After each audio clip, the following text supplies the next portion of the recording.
रामबन से सज्जाद रोनियाल की रिपोर्ट। जम्मू और कश्मीर के राजनीतिक परिदृश्य के लिए एक महत्वपूर्ण घटनाक्रम में आगामी विधानसभा चुनाव 3 चरणों में आयोजित किए जाएंगे।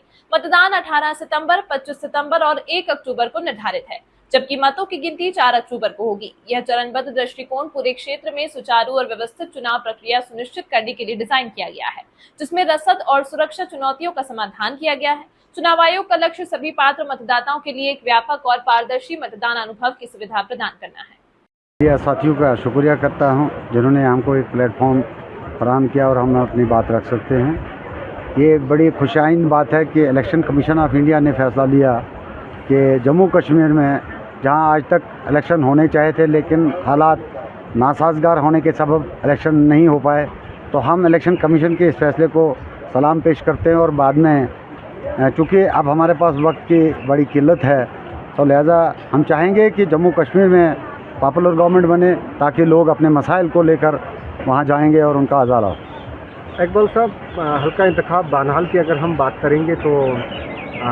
बीजेपी पार्टी की जानिब से जो है इसको मैंडेट मिलने जा रहा है। बहरहाल ये एक खुशनुमा सवाल है जिसके सिलसिले में मैं आपको ये बताऊं कि कल ही हमारे असीम गुप्ता साहब जो ऑब्जर्वर के तौर से ज़िला कार्यालय रामबन में आए थे और उन्होंने पार्टी ने, भारतीय जनता पार्टी एक ऐसी पार्टी है, ये बहुत बड़ा सच है कि हमारा चाय वाला प्रधानमंत्री मोदी जी हैं। इसी तरह से मुझे लगा कि वाकई ये बहुत बड़ा सच है। कल के रोज़ में जब हमारे ऑब्जर्वर आए और तमाम हमारे डिस्ट्रिक्ट प्रेसिडेंट साहब, उनकी पूरी बॉडी और मंडल प्रधान, हमारे शक्ति केंद्र इंचार्ज और उनकी टीम, उनसे पूछा गया कि आप अपनी चॉइस दीजिए।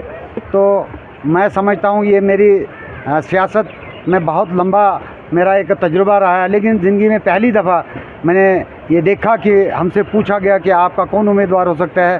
तो बहरहाल मैंने वहाँ पर भी ये बात रखी कि मैं तीसरी दफ़ा बहैसियत सरपंच इलेक्ट हुआ हूँ और हमारे यहाँ भारतीय जनता पार्टी के कार्यकर्ता एक एक जो है मजे हुए हैं, लेकिन हमने अपनी दावादारी रखी और मुझे लगता है कि मैं तीसरी दफ़ा जब इलेक्ट होके आया हूँ और इस वक्त भी मैं सरपंच एसोसिएशन का डिस्ट्रिक्ट प्रेसिडेंट हूँ, तो बहरहाल हमने भी अपने दावादारी रखी है। उम्मीद है कि पार्टी आला क़यादत जो है हमारे नाम को वो हरी झंडी देगी और इंशाल्लाह हम आज भी पार्टी के लिए तैयार हैं, क्योंकि हमने एक संकल्प लिया है जो हमारे वज़ीर आज़म हिंद नरेंद्र मोदी साहब ने कहा, शायद आप भी हमारे बैक टू विलेज में थे, कि हमने अपने मुल्क को तरक्की याफ्ता बनाने के लिए जो अहद किया है इंशाल्लाह हम उस पर कारबंद है। और दूसरा ये है कि हम चाहेंगे कि इस दफ़ा हम असेंबली हल्का बानहाल से जो है कमल के फूल को उगाना है, कमल के फूल को जिताना है। इकबाल साहब, हम आपसे ये भी जानना चाहेंगे, अगर मानते हैं आपको मैंडेट मिल जाता है, ये भी एक बहुत अच्छा सवाल है जो मेरी माजी को टटोलते हुए मैं चाहूँगा कि मैं उसको दोहरा सकूँ। जैसे आपको मालूम है कि आज की दफ़ा जो भारतीय जनता पार्टी ने 3 पाया निज़ाम कायम किया, जहाँ पर पंचायतों को वजूद में लाया गया, बीडीसी काउंसिल्स बनाए गए और ज़िला परिषद बनाया गया। तो उन 5 सालों में मैंने अपने पंचायत में जो बैक टू विलेज हमारे विजिटिंग ऑफिसर्स आते थे, उनके माध्यम से मैंने ये कहा है कि हमारे ज़िला में यूनिवर्सिटी कैंपस होना ज़रूरी है। और हमने ये कहा कि पोगल में डिग्री कॉलेज होना चाहिए। हमने कहा है कि इस इलाके को टूरिज़्म में लाया जाए। हमने ये कहा कि डिस्ट्रिक्ट रामबन में एयर एम्बुलेंस होना चाहिए। हम ये कहते हैं कि यहाँ हमारी ये इंजीनियरिंग कॉलेज की ज़रूरत है। लिहाजा हज़ारों ख्वाहिशें इसी की हर ख्वाहिश पे दम निकले, बहुत निकले मेरे अरमा, लेकिन फिर भी कम निकले।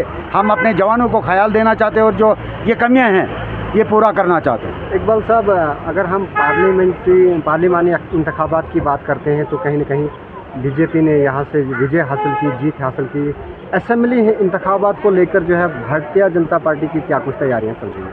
बिल्कुल यकीनन आपको वो देख लेना चाहिए, चूँकि हमारे मुखालफिन जमातें जो हैं ये बौखलाहट के शिकार हैं। और फिर आपको याद होगा पार्लियामेंट इलेक्शन में भी ये बड़ी दावादारी करते थे, लेकिन पुरुम्मीद और मुसम्मम इरादे हमारे हैं कि आज की दफ़ा कमल का फूल जो है बनाल असेंबली हल्का से खिलेगा और हमारा जो है जिसको भी पार्टी मैंडेट देती है वो जीत के इंशाल्लाह हम नरेंद्र मोदी साहब की झोली में उनको देंगे। आखिर में क्या कुछ सवाल रहेगा तमाम राय दहिंदगान से इस इलेक्शन को लेकर, क्योंकि इलेक्शन का बिगुल बज चुका है? बहरहाल मैं आप राय दहिंदगान से आपका खादिम यही गुजारिश करेगा कि जिस तरह से आपने बाला सरकार जो हमारी यूनियन गवर्नमेंट बनाई है, जिसमें आपका प्रत्याशी डॉक्टर जतिंदर सिंह जो अभी पीएमओ में MOS हैं, तो आप खुशनसीब हैं, क्योंकि जब आपके एतमाद को जो है प्राइम मिनिस्टर ऑफिस में जो है जगह मिलती है, तो मैं उम्मीद करता हूं कि आप उसी तारीख को दोहराते हुए भारतीय जनता पार्टी के कैंडिडेट असेंबली हल्का बानाल से चाहे जो भी पार्टी जिसको हुक्म करती है उसे कामयाब करेंगे। मेरी यही आपकी माध्यम से अपने राय दहिंदगान को अपील होगी। इलेक्शन कमीशन ऑफ इंडिया की जानिब से जम्मू कश्मीर में इंतखाबात कराने के फरमान सादिर हो चुके हैं। अस्सलाम वालेकुम व आदाब। आप देख रहे हैं ARA 6 न्यूज़ और मैं हूं आपका मेज़बान सज्जाद अहमद रोनियाल। 6 साल बाद जम्मू कश्मीर के अंदर जो है इलेक्शन कमीशन ऑफ इंडिया की जानिब से जो है इंतखाबात कराने के फरमान और हुक्मनामा जो है सादिर हो चुका है। 18 तारीख से जो है इंतखाबात शुरू हो जाएंगे, यानी आज जो है आज 17 तारीख है और अगली 18 तारीख यानी एक माह के बाद जो है इंतखाबात शुरू हो जाएंगे। एक माह के बाद यानी 1 महीने का वक्फा दिया गया है, 1 महीने का अंतराल है, 1 महीने के बाद जो है इलेक्शन शुरू होंगे और जम्मू कश्मीर में बाज़ाब्ता तौर पर वोटिंग कराई जाएगी और लोग जो है अपने मनपसंद उम्मीदवार को जो है नबर आजमा करेंगे, उनकी आजमाइश होगी, उनकी वोटिंग होगी। जी, इलेक्शन जो है 3 फेजेस पे कराए जाएंगे और इन 3 फेजेस में जो है 90 सीट्स पर जो है इलेक्शन लड़वाए जाएंगे जम्मू कश्मीर के अंदर। सबसे पहले आपको बताते चले कि 99.9 लाख वोटर्स जो है इस पे अपना वोट जो है कास्ट करेंगे, अपना वोट देंगे, जिसमें से 42.6 लाख फीमेल जो है वो वोटिंग करने जा रहे हैं, अपना वोट, अपना मत, अपना कीमती वोट देने जा रहे हैं। इसके अलावा इस दिन आपको बताते चले 3.71 लाख जो है न्यू राय दहिंदगान जो है इंदराज हुए हैं, जो पहली बार जो है वोटिंग करेंगे। 18 सितंबर से जो है वोटिंग स्टार्ट होगी, 25 को दूसरा फेज होगा और 1 अक्टूबर 2024 से जो है 3rd फेज शुरू होगा। 87 लाख में से 20 लाख जो है नौजवान जो है वोटिंग करेंगे, यानी 20 लाख नौजवानों को जो है इस बार वोटिंग करने का सुनहरी अवसर, सुनहरी मौका मिलेगा। और काउंटिंग की डेट जो है 4 अक्टूबर 2024 को रखी जाएगी। ये इलेक्शन कमीशन ऑफ इंडिया की जानिब से फरमान और हुक्मनामा सादिर हुआ है। पहले फेज़ इलेक्शन में, फर्स्ट फेज़ इलेक्शन में जो है 18 सितंबर से जो शुरू होने जा रहा है, इसमें से कौन कौन से हल्का इंतखाबात हैं, कौन कौन से कॉन्स्टिट्यूएंसीज़ हैं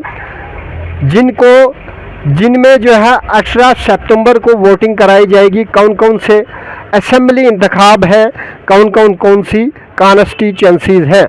सबसे पहले अनंतनाग, शोपियान, कुलगाम, रामन, कश्तवाड़ और डोडा है।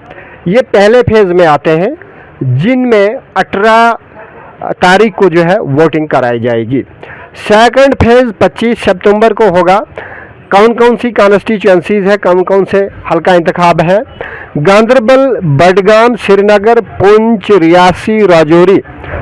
और इसके अलावा जो है आखिरी और तीसरा फेज़ जो 4 अक्टूबर को जहां पे वोटिंग कराई जाएगी, बांडीपोरा, कुपवारा, बारामूला, उधमपुर, जम्मू, सांबा और कठुआ है। तो ये 90 सीटों पर जो है इंतखाबात कराए जाएंगे, 90 सीट्स पर, और 3 फेसेस में जो है इन कॉन्स्टिट्यूंसीज़ पे इलेक्शन कराए जाएंगे। 6 साल बाद जो है फिर एक बार जम्मू कश्मीर की आवाम जो है वोटिंग करने जा रही है।